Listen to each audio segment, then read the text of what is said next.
à toutes, bonjour à tous, bonjour Cédric. Bonjour Sandra, bonjour à tous. Mhm. Aujourd'hui, on retrouve Cédric Dupont pour sa prochaine chronique. Donc nous allons parler d'amour et d'argent. Ah ah, des sujets importants pour tout un chacun et qui sont extrêmement liés, n'est-ce pas, Cédric? Mais totalement, totalement. Ça me tenait à cœur justement de parler que l'argent c'est de l'amour, ou l'amour c'est de l'argent, et c'est très relié justement, bon, mis à part toutes les croyances négatives qu'on peut avoir sur l'argent aussi également, mais c'est très relié à comment nous nous ouvrons à recevoir l'argent, à comment nous nous ouvrons à recevoir de l'amour. C'est interrelié et ça dépend tout.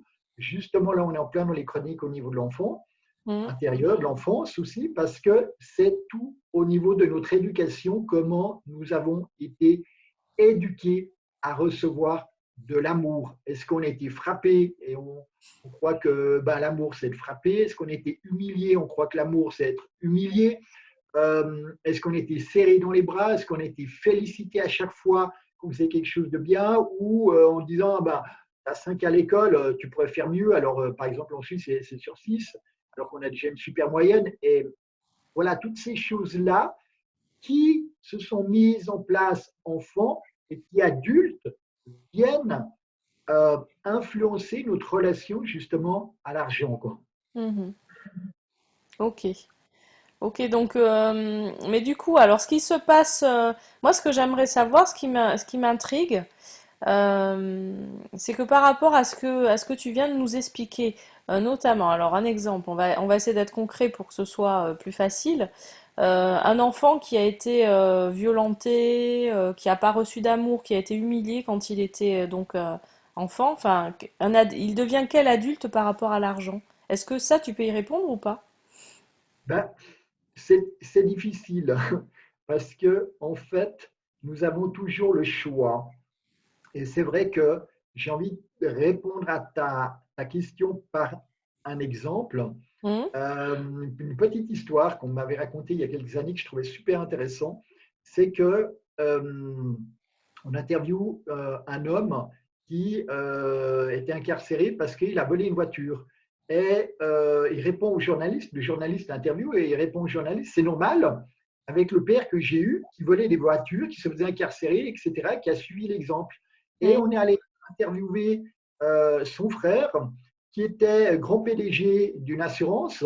Et en fait, on lui pose exactement la question, puis il dit, ben, c'est normal que je suis devenu avec le père que j'ai eu, et il est devenu, lui, complètement l'opposé. Donc, c'est ça aussi qui est intéressant, c'est que nous avons toujours le choix, soit de modéliser, de prendre en modèle, soit de faire l'opposé.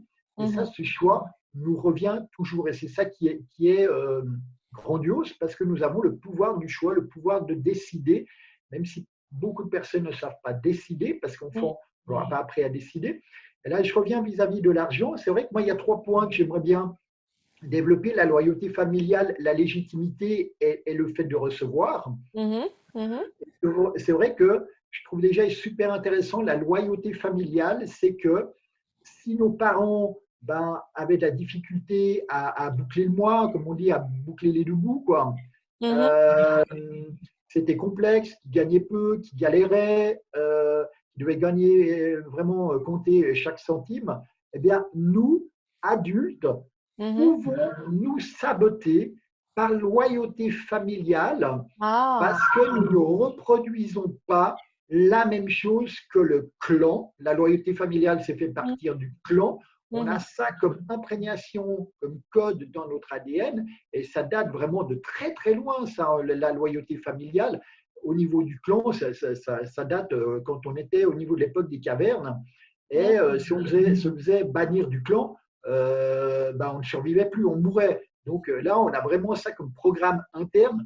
Quitter le clan, c'est mourir, quoi. Mhm. Oui, c'est mourir à notre passé, c'est mourir à quelque chose. Donc là, je veux prendre aussi l'exemple d'une cliente que j'avais accompagnée qui a de la difficulté à faire ses ventes. Vente de chalets, elle vendait des chalets, entre autres d'autres activités qu'elle faisait. Et tout à Mhm. coup, suite à coaching qu'on fait, elle a eu 3 ventes qui se sont, ding, ding, ding, ding, qui se sont mises en place, mais très rapidement, en 10-15 jours. D'accord. Et là, elle m'a dit, mais tu sais, Cédric, je ne sais ou pas, tu sais, Cédric, euh, je me rends compte que là, en 3 ventes, j'ai dépassé le salaire annuel de mon père Waouh. et je me sens mal à l'aise par Mhm. rapport au commissionnement qu'elle a reçu. Et d'autant plus que j'avais rien à faire dans ma vitrine par rapport au service que je propose. Eh bien, c'est des gens qui sont venus mettre la photo de leur chalet. Il y a des gens qui sont venus me voir. Ils ont dit, ah, mais c'est intéressant, clac, clac. En un quart d'heure, la transaction était faite et elle gagnait l'équivalent de 30 000 euros quoi, en 15 Mhm. minutes. Quoi. Donc, pour elle, c'était odieux. Oui. Et il y avait un problème de loyauté familiale vis-à-vis de son père, de Mhm. gagner 3 fois comme ça, plus en bossant, mais je ne sais pas, 1 heure et demie finalement de toutes les transactions, plus que ce que son père a gagné en une année. Et Eh là, oui. finalement, il a saboté toutes ses ventes.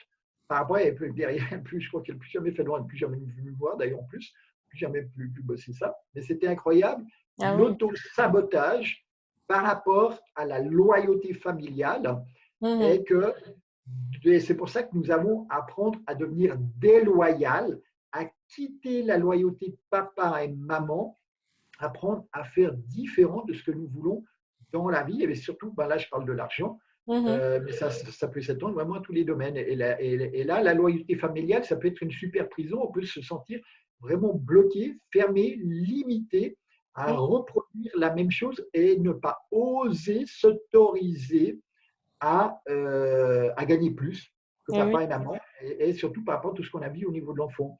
Mhm. Ça, c'est le premier point que j'avais envie d'aborder. Le deuxième point, c'est la question de légitimité ou illégitimité, se sentir légitime ou pas légitime. C'est-à-dire, c'est surtout comment on a été accueilli bébé. Est-ce qu'on a réellement été accueilli en tant que garçon ou que fille. Si par exemple, papa, maman voulaient une fille, puis on était un garçon, ou elle Mhm. voulait un garçon, puis c'était une fille, eh bien là, il y a quelque chose au niveau de notre cerveau d'illégitime, tout à coup, par rapport à ce qu'on est biologiquement et au niveau des attentes de papa ou maman, eh bien, on va se sentir euh, en décalage par rapport à cette légitimité et ça crée une forme de conflit intérieur. Et ce qui fait qu'après, surtout si on veut se lancer en tant qu'indépendant, entrepreneur, faire de la pub dans nos services, dans ce que nous Mhm. proposons, même de ce que nous voulons vendre, etc., nous n'osons pas nous mettre en avant, faire de la pub, faire des conférences, etc., de parler réellement de ce qu'on fait parce qu'on va se sentir illégitime. Et bien souvent, je peux dire nécessairement qu'il y a toujours ça, mais je me suis rendu compte que cette racine peut se retrouver enfant et surtout par rapport à la légitimité de notre sexe, garçon ou fille. Et ça, c'est Mhm. une influence hyper profonde et c'est hyper profond dans notre inconscient. Ça peut être déjà dans le ventre de la maman, donc c'est vrai que ça remonte à loin, ces ancrages, voire à la naissance ou quand on est entre 0 et 5 ans. Je citais les âges dans la dernière conférence. Et c'est Oui. super important cette question de légitimité. Est-ce que je me suis réellement senti accueilli légitimement comme garçon, si j'étais biologiquement garçon, ou légitimement comme une fille, si j'étais biologiquement une fille. Et ça, cette question de légitimité est hyper puissante parce que beaucoup de personnes qui veulent se lancer à leur compte ont là le problème le syndrome de l'imposteur, on parle comme ça, Mhm. parce qu'en fait, de se sentir illégitime, et ça, il faut aller vraiment changer cette croyance, aller travailler sur notre enfant intérieur pour aller libérer ça qui s'est mis en place. Pour moi, qu'il y a des racines, je ne veux pas dire que nécessairement il n'y a que ça, mais, Oui, oui. mais la racine peut être très profonde et bien souvent dans l'enfance, quoi. Mhm. Donc voilà, loyauté familiale, notion de légitimité au niveau de notre sexe, et qui rendra cette légitimité au niveau de l'argent, de se mettre en vue, oser faire de la pub pour nos services. Et l'autre notion, c'est de recevoir. Est-ce que nous osons recevoir de l'argent? Et c'est-à-dire aussi, est-ce que nous osons Mhm. recevoir de l'amour? Et bien souvent, des gens qui ont des problèmes avec l'argent ont des problèmes de couple aussi, parce que ils n'osent pas recevoir. C'est ce que je disais au tout début là, de cette interview. Eh bien, c'est comment nous osons recevoir l'amour. Est-ce que si nous avons vu, par exemple, quand on était enfant, on avait la sensation, quand on recevait de l'amour, on se faisait manipuler pour quelque chose, eh Mhm. bien, on va mettre ça en place au niveau de notre cerveau que être aimé, c'est être manipulé. Et on va, comme l'argent, c'est de l'amour aussi, eh bien, on va retrouver, on va transposer justement euh, cette manipulation de l'amour au niveau de la manipulation de l'argent et on va vivre les manipulations au niveau de l'argent. Soit nous, nous allons manipuler les gens avec de l'argent, soit nous Mhm. allons être manipulés avec l'argent. Ça va dans les deux sens, quoi. Voilà les trois points vraiment que je souhaitais aborder, que je trouve vraiment important, cette transposition entre l'argent et l'amour. Voilà, je ne sais pas si tu as des questions, quoi. Oui, alors sur l'aspect de recevoir, donc quelqu'un qui n'arrive pas à recevoir en fait aussi. Ça peut vouloir dire qu'il n'a pas reçu d'amour et qu'il n'arrive pas à recevoir des cadeaux ou de l'argent, Ben, d'une certaine manière. je ne veux pas dire qu'il n'a pas reçu, mais la manière dont il a reçu, ce n'était pas la manière qui lui convenait. Je vais Ah dire oui. comme ça. Moi, si je prends mon exemple personnel, Mhm. j'aime bien mon père qui me disait, mais regarde, on t'a beaucoup aimé, enfant, on te payait des vacances. Mhm. Oui, je suis d'accord, oui. Oui, je vois. Donc, je ne peux pas dire et je ne peux pas me plaindre que j'ai rien reçu. Quand je vois des enfants qui sont jamais partis à la montagne ou à la mer, moi j'ai eu de la chance d'être allé plusieurs fois à la mer et quasiment toutes les années à la montagne quand j'étais enfant. Mhm. Donc c'est vrai j'avais des vacances, j'ai reçu, mais par contre, j'ai pas reçu Mhm. l'amour. Moi j'aurais aimé que mon père me prenne dans les bras, me dise je t'aime, euh, voilà, me soutienne dans mes projets. Voilà, là, je me serais senti beaucoup plus aimé. Mhm. Et cette manière-là, au niveau de l'argent, moi, je l'ai vécu plus comme une forme de non-amour ou de manipulation, quoi. Oui. Mhm. Oui, c'est pareil aussi quand on nous donne quelque chose, en fait, quand on est enfant et qu'on nous dit, ah, tu vois, je t'ai donné ça, hein. Alors maintenant, tu me dois quelque chose, en fait. Exactement, on attend un retour et là, on Mm, se sent redevable. mm, Ça mm, qui est aussi intéressant, c'est que justement, par rapport si, j'aime bien, comme je suis entrepreneur, donner l'exemple de l'entrepreneuriat, eh mhm, bien, c'est vrai que par rapport à nos clients, selon ce qui se passe, eh bien, on va se sentir redevable mm, parce que on a mis ça en place aussi par rapport, comme tu dis, au niveau de l'exemple. Et mm, cette notion de se sentir redevable, de jamais en faire assez, de donner assez à nos clients. Et mm, ça, mm, cette source, cette racine, eh bien, elle a son origine dans l'enfance. Donc, c'est pour ça que c'est tellement important, d'une part, de faire un gros travail sur nos enfants, mais après, si tout d'un coup, on se retrouve confronté à ce genre de situation quand on est adulte, OK, là, adulte, qu'est-ce qui. OK, je suis confronté à cela, et mm. à quoi ça me fait résonance? Et puis d'aller voir les scènes où on a vécu des choses similaires, mais surtout dans l'enfance, puis d'aller changer notre regard sur ces scènes-là pour les décristalliser au niveau de notre cerveau. Mm. Et tout à coup, adulte, toutes les choses changent tout naturellement, quoi. Et oui, parce qu'en fait, ça va créer aussi comment dire, en miroir, ça va créer des problématiques avec les autres, parce qu'on a certaines croyances vis-à-vis de ça. Donc même des personnes qui veulent bien faire, parce que voilà, ça veut pas forcément dire qu'on veut mal faire, qui veulent nous faire un cadeau ou que ce soit d'argent ou un cadeau tout court, parce que ça va avec, euh, ou euh, ou comment dire, qui veulent nous apporter quelque chose, ben on va pouvoir peut-être imaginer, comme on a été manipulé avant, que c'est de la manipulation, que c'est pas bien, que c'est pas ci, que c'est pas là, et on va pas le prendre comme ils le font. Ou que c'est normal, hein. Si on a été manipulé au niveau de l'argent, on va reproduire, Mmh, ce qu'on a reçu enfant, on va le reproduire après adulte vis-à-vis des autres, parce que pour mmh, nous, c'est notre normalité et on croit bien faire, mmh, justement, jusqu'à ce que. Et on peut parler de zone d'ombre, comme parle le Carl Gustav Jung, c'est des choses qui sont dans notre inconscient, au-delà du seuil de notre conscience, et on fait avec une bonne intention, parce qu'on n'a pas l'intention de mal faire, on a l'intention oui, de oui. l'autre, etc. Mais on peut reproduire à notre insu inconsciemment des jeux Mmh, mmh, qui sont là parce que on l'a vécu enfant et après on le retranscrit, on le réutilise en tant qu'adulte, que ce soit avec notre conjoint ou que ce soit avec nos clients aussi également. et en pensant bien faire, bien entendu, quoi. Mm. Et dans le cas de quelqu'un qui est radin, qui est un peu picsou, tu vois ce que je veux dire? Enfin, dans l'autre sens, est-ce que tu arrives à déterminer le genre de profil par rapport alors sans vouloir mettre les gens dans des cases ou dans des, mais par rapport à l'amour, comment ça a pu se passer pour que il soit comme ça, à vouloir toujours garder, garder, garder. Bah là, c'est intéressant parce que derrière un exemple comme ça que je pourrais ressentir, qui est très commun, je ne vais pas dire qu'il y a nécessairement que ça, mais il y a souvent cela, la peur de manquer. C'est pour ça Oui. que les gens sont radins. Ils n'ont jamais assez. Ils ont bien beau des fois être multimillionnaires, ils n'ont Mm. jamais assez parce que malgré qu'ils soient multimillionnaires, ils ont toujours la peur de manquer. Alors, ok, ils ont réussi à brasser l'argent, etc., et trouver les tuyaux et se connecter, avoir des Mhm. connexions, travailler là-dessus. Et c'est aussi très en lien avec la notion de mériter, de s'estimer sa valeur, aussi l'argent, c'est également Et hein, oui. c'est important. C'est pour ça que les gens, tout à coup, les gens disent ah, mais moi j'aimerais gagner plus. Oui, mais comment tu t'estimes? Comment tu t'aimes? Et c'est ça surtout ce Mm. gros travail à faire au niveau de l'argent. Et plus tu t'aimes, plus tu oses tarifer. Plus tu reconnais ta valeur aussi, plus tu oses tarifer tes services. Sinon, Mhm. tu n'oses pas. C'est toujours la même problématique. Je reviens là au Picsou.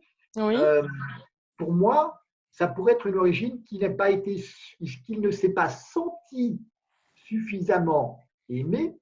J'aime bien le mot senti Mm. parce que, par exemple, je vois euh, nous avons plusieurs canaux, comme le dit la PNL, par exemple visuel, auditif, kinesthésique, olfactif, gustatif. Si quelqu'un est visuel et puis on lui dit je t'aime, la personne ne se sentira pas aimée parce qu'on Mhm. a utilisé son canal auditif au lieu d'utiliser son canal visuel. Si on lui Mm. a fait un cadeau, si la personne est visuelle, on lui fait un cadeau, elle voit quelque chose de concret, elle se sentira aimée. Si au Mm. contraire, euh, quelqu'un qui est kinesthésique, qui a besoin du toucher, eh bien, si elle est touchée, elle se sentira aimée, mais Mhm. si on lui fait des cadeaux, eh bien, elle ne se sentira pas aimée. C'est pour ça que je dis cette notion de se sentir aimé, parce que Et oui. Et oui. en fond, on a pu recevoir, mais on n'a pas reçu de la manière qui nous comblait, dont on se sentait rassasié, Mm. et ça crée toujours en nous, dans nos psychés, des sensations de manque. Mm. Oui, alors par rapport à ce que tu viens de dire, ça veut dire quoi en fait? Ça veut dire aussi que finalement, on a tous des problématiques liées à ça, d'une manière ou d'une autre, Ben forcément. oui, parce que rare, déjà, nos parents ne s'aimaient pas pleinement. Si notre verre, là j'ai un verre on pourrait dire à moitié plein au lieu ou un tiers plein, si ça c'est le verre d'amour et nos parents nous aiment avec ça, eh ben, on Mm. sera carencé. De l'autre partie, ils ont fait le mieux qu'ils pouvaient Oui. avec ce qu'ils avaient reçu. Mm. Donc c'est ça qui est aussi important. Après, ben, c'est clair qu'il y a l'autre chose aussi au niveau des canaux. Donc c'est vrai que s'ils ne nous donnaient pas selon nos canaux importants, si par exemple bah, tu es kinesthésique, bah, tu as besoin d'être touché, et quand tu te sens touché, là tu te Mhm. sens nourri, tu te sens aimé. Oui. Et si on te paye des objets, on te paye des vacances, on te paye des choses, et on ne te Mhm. touche pas, bah, Mhm. une partie de toi dans ta profondeur, au niveau de ton enfant intérieur, au niveau de ton être, ne se sentira pas nourri, ne se sentira pas suffisamment aimé, même Mhm. s'il y a eu de l'amour qui était là, mais exprimé d'une autre manière. D'accord. Euh, En tant que parent, là, parce que là, il y a des choses qui m'interpellent, moi, en tant que maman. Du coup, alors c'était peut-être moins le cas avant, je ne sais pas. Après, j'aime pas faire des choses avant, maintenant, etc. ou plus tard, mais avant, on était peut-être moins à l'écoute, entre guillemets, des enfants, de leurs besoins. Ils étaient aussi, enfin, on était, je dis on, parce que on exprimait peut-être moins les choses aussi, parce qu'on avait moins cette autorisation de ce qu'on avait besoin. Enfin, moi, je vois, je le vis avec mes garçons. Bon, après, c'est vrai que je suis aussi dans une éducation bienveillante qui fait que cette éducation leur permet d'exprimer pas mal de choses. Donc, ce qui fait que je peux moi aussi être à l'écoute de leurs besoins. C'est quelque chose qui se fait forcément en interaction. Ce qui fait que eux, en fait, ils vont exprimer ce qu'ils ressentent et moi, je vais essayer de leur donner ce dont ils ont besoin au niveau amour. Je parle du reste, mais aussi au niveau amour. Oui, oui. Ce serait nécessaire en tant que parent d'être sous cette forme d'écoute? Par exemple, moi j'ai mon fils de 12 ans qui est très très câlin. Il a 12 ans pourtant, et il me réclame des câlins à longueur de temps. Et pourtant il a 12 ans et c'est un garçon. Donc, et je lui donne des câlins. Voilà. Donc est-ce que ça pourrait être une solution? Ou... Ben, j'ai envie de dire, OK, il a 12 ans, c'est un garçon, où est le problème? Hmm. Si ton fils, il est kinesthésique, c'est Oui. son moyen de communication, si Hmm. tu veux, c'est son moyen de s'abreuver, si on peut dire Hmm. ça. Hmm. C'est comme ça qu'il va se sentir aimé. Voilà. Et avec sa compagne, son Mm, partenaire, eh mm, bien, il aura besoin d'être touché pour se sentir aimé. mm, Et c'est pas parce qu'il a 12 ans que c'est un mm. garçon Oui, que tu n'as plus le droit de le bien sûr. toucher et de lui faire des câlins. Au contraire, Ouais, ouais. tu viens justement euh, satisfaire son besoin d'être aimé de cette manière-là. Et c'est vrai que bah là, j'ai envie de rebondir à la question. Ben Oui. oui, et c'est vrai que je me Mhm. rends compte, ben moi, j'ai un papa qui a 85 ans, quoi. Et c'est vrai Oui. qu'il y avait une éducation, il y avait une culture Mm, où avant les gens étaient pudiques, n'osaient c'est pas ça. exprimer leurs émotions, Mm, leur affection, leurs sentiments, dire je t'aime. Moi, je n'ai mm. jamais entendu mon père dire je t'aime à ma mère Ah en 35 ans de mariage, quoi. ah oui. Et c'est vrai qu'il me disait, mais moi j'aimais ta mère. Donc c'est vrai que tout était intériorisé, Mm, mais les choses n'étaient pas exprimées. C'est vrai qu'il y a une nouvelle conscience sur Terre et je vois surtout, moi j'ai 51 ans et je vois la différence entre ceux qui ont plus de 50, 60, etc., mm, ou ceux qui ont 40, 30, 20. Ils sont beaucoup plus ouverts à mm, s'exprimer, à dire les choses, à poser leurs besoins. On voit aussi tout l'effet de la communication non violente qui est arrivé depuis une vingtaine d'années et qui est là, qui a fait un travail mais juste énorme que les gens apprennent à ressentir ici et mm. maintenant comment je me sens, de quoi est-ce que j'ai réellement besoin. Et là, il y a un travail qui s'est fait, mais d'une manière phénoménale. Et il y a toujours ce besoin qui Oui. est là. Mais je vois la CNV, communication non violente, a apporté quelque chose de juste grandiose. Et c'est vrai que nous pouvons, ou nous devons presque à nos enfants leur Mm, demander comment, comment est-ce que tu te sens aimé. Est-ce que tu as besoin que je t'offre quelque chose? Est-ce que tu as besoin que je te le dise? Est-ce que mm, tu as besoin que je te touche? Etc. Ou des fois, ça peut être aussi un mix de différentes choses. Et ça, c'est tellement important mm, voilà, de le demander. Moi, je vois, j'avais une grand-mère, la maternelle, où euh, voilà, disons par rapport à la différence d'âge et son éducation, elle est perdue tôt, son mari aussi, elle a dû élever seule ses deux filles, donc c'était pas évident pour elle aussi d'exprimer son affection. Et c'est vrai mhm. que euh, moi, je me suis dit, bien, tiens, j'aurais aimé une autre grand-maman, j'aurais aimé une grand-maman qui me raconte des histoires, qui me prenne sur ses genoux, qui me donne un biscuit, etc., un peu plus câline, qui n'était pas le cas. Et finalement, quand ouais, vers son décès, peu de temps avant son décès, j'ai ressenti un amour qu'elle avait et j'ai pu l'accompagner justement à mourir. Et Mm, là, j'ai senti l'amour qu'elle avait envers moi, où tous ces barrages, tout à coup, son éducation et tout qui a sauté, et j'ai senti mais la dimension du cœur et l'amour qu'elle a envers moi, mais c'était juste énorme. Et mhm. or, durant toute mon enfance, je dis, mais punaise, j'aurais bien aimé que ça puisse être exprimé, mais plus tôt. Et voilà, c'est tous des barrages au niveau de l'éducation, des interdictions, des tabous, de la culture, voilà, le mixte de notre sociabilisation, de notre éducation, quoi. Mm. Oui, oui, c'est important et donc c'est sûr aujourd'hui effectivement on peut être davantage à l'écoute et les choses s'expriment, enfin, les enfants s'expriment aussi davantage donc profitons-en pour donner l'amour adéquat, hein. Ben, Et c'est vrai que c'est intéressant ce sujet parce que moi ça me fait des résonances avec mes deux garçons et ils sont totalement différents et en fait je me rends compte aussi que moi-même je suis kinesthésique donc c'est plus facile pour moi d'être là-dedans. Alors que mon fils aîné, et oui, mon fils aîné, lui, il est plus dans le verbal, dans la communication, il a besoin de discuter beaucoup et d'être entendu, d'être dans le verbe. Et en fait, pour moi, c'est un peu plus compliqué, effectivement. Et c'est vrai que c'est intéressant parce que ça permet de se rendre compte de ça et de se dire, bon, mais maintenant, je ferai plus attention. Mais oui, et d'aller le nourrir là où il a besoin d'être nourri. Bah, ton fils Mm, cadet, il a besoin de nourrir kinesthésiquement, d'être touché, ne serait-ce que juste le prendre dans les bras, lui toucher la main, etc. Et mm, de le prendre dans les bras, de faire des hugs, c'est tellement bon et ça produit au bout de 3 minutes l'hormone de la joie, c'est juste fabuleux, la mm, transformation chimique que ça amène dans notre corps de pouvoir être pris dans les oui, bras. Et là, mm, ton fils, il a besoin d'être écouté, d'être entendu, de pouvoir communiquer, de pouvoir dire, et là, c'est son canal. Et oui, j'ai envie de dire, c'est vrai que bah, que ça soit, que ça soit voilà, au niveau de nos enfants, ou que ce soit au niveau même d'enfants que nous nous occupons, on peut voir sur oui, quel canot, justement, ils fonctionnent et les nourrir à ce niveau-là et d'utiliser mm, leur propre canot. Quoi. Et c'est mm. ça qui est tellement important. Quoi.